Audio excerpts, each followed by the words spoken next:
Hey there! If you're looking for a fun and easy way to earn rewards, including cash and prizes, check out the link in the video description.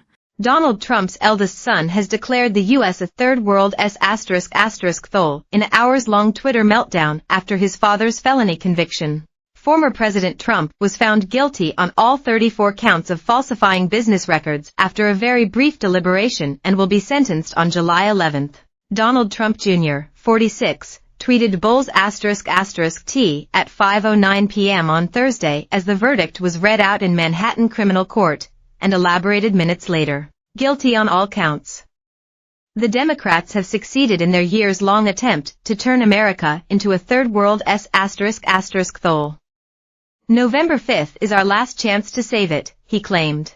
There is no evidence for Trump's daily claim that the prosecution was orchestrated by President Joe Biden or anyone in his administration.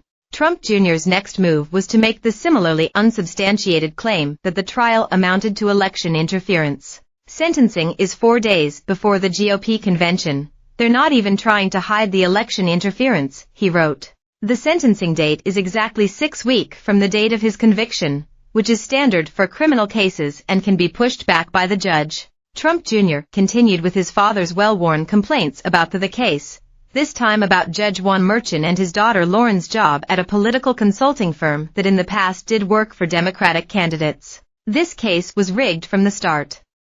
Remember, the same hacks in the media demanding Justice Alito recuse himself because of a flag, have zero problem with the corrupt judge in this case being a donor to Joe Biden or his daughter making millions from Democrats, he wrote. The slur that Merchan is corrupt is also unsupported by any evidence. Trump Jr.'s reference to U.S. Supreme Court Justice Alito involves an upside-down American flag flying outside his house in the days after the January 6th insurrection, and the Appeal to Heaven flag last year. The flags are associated with the debunked conspiracy theory Trump and his fans continue to support that the 2020 election was stolen from him.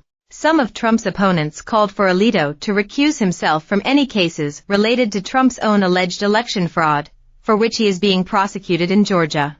Alito has refused to recuse himself. Trump Jr. returned to this theme in a later tweet, because Merchan was never an impartial judge who cared about the rule of law.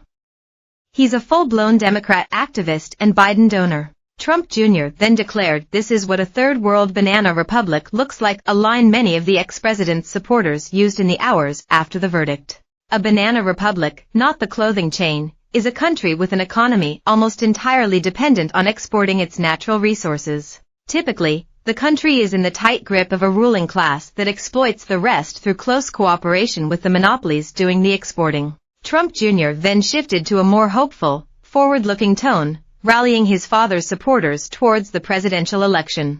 We're going to defeat the swamp and save America on November 5th, he wrote. The left is willing to destroy our republic to stop Trump and keep their power on November 5th. Let's show them that we won't let them get away with it. Finally, Trump Jr. retweeted a post comparing Trump's conviction to the assassination of John F. Kennedy in terms of historical importance. This is 100% right, he wrote. The charges Trump faces each carry a maximum potential sentence of up to 4 years in prison. The trial included 5 weeks of dramatic evidence and 22 witnesses being quizzed on the stand. The case is the first time a former U.S. president has faced a criminal trial. Trump is the presumptive Republican presidential candidate and is set to take on Joe Biden in November's election. It means the verdict could upend the 2024 White House race and prove a pivotal moment in the history of the United States.